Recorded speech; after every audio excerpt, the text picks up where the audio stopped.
Well, I was just about to start a video and show you something I just got in the mail, but I started playing with 30 meters because the band seemed so dead, but I could hear WWVH in Hawaii pretty easily, even though I've got a noise level of like S6. So I thought I'd try calling CQ and see what I'd get.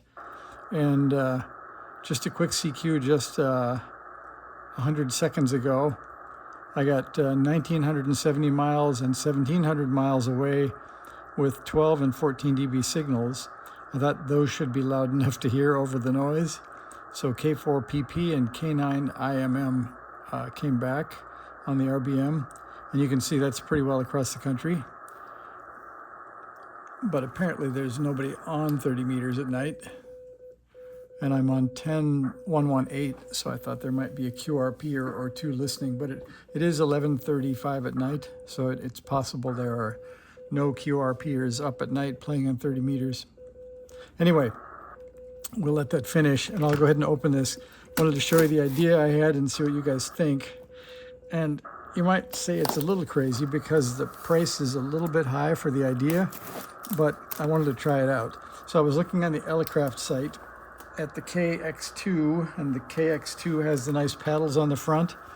And then just off in the distance here, I saw this HB1B with internal battery, and I just wondered how that would be.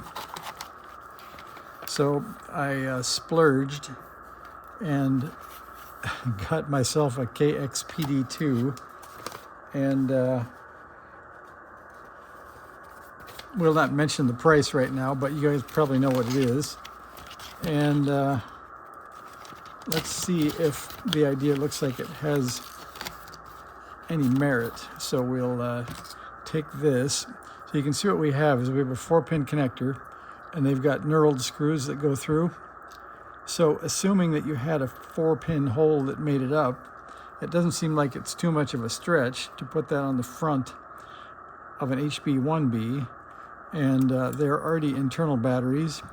And if we switch over to that antenna, and the only downside here is then I have to plug in a wire to get some sound. But there is an Anchor Soundcore Mini off in the distance over there. But doesn't that seem like the right thing? It's got the internal batteries, and I've got now some small whips, and I think they're probably too small to be reasonable, but I'm going to try this in a counterpoise. This is a 20-meter whip. So if we had this and the 20-meter whip, maybe with a right angle on it, or maybe not, depending on if you pick it up or not, that would give you, is that the poor guy's KH1, or what is that? That's kind of close. So that's the idea of the night. I'm going to see about a little square hole and a matching 4-pin connector, and then we'll have to get some kind of pair of threaded holes in the front of the HB1B. And I don't think these have reached collector status, so I think it's okay to poke a hole in it. And the other idea is not to poke a hole in it and put an L bracket just up the front of it and have the radio sit on sort of a holder, and just have this mounted on the holder, and then I could put either this or the K1 or anything else on the holder. So weigh in with your idea if this makes sense, but these are built so cool that I had to try it.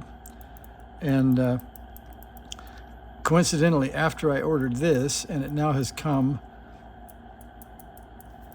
I got the other Elecraft in the mail, and it's really interesting to look. I think I showed you guys before, but well, I'll save that for later. But anyway, if you look at the old KX1 and the way they made those paddles, and then these are definitely more mechanically correct rather than just a bending contact. So I think this looks like the right thing to do. And maybe I'm talking myself into the L bracket first so that I could reuse it on different radios, because these are not that cheap. And I wouldn't maybe want to dedicate it to one HB1B. Anyway, there's 4 or 5 minutes of thinking. So let me know what you think. What would you do with it? And we'll take a project up from there. So thanks for watching. See ya.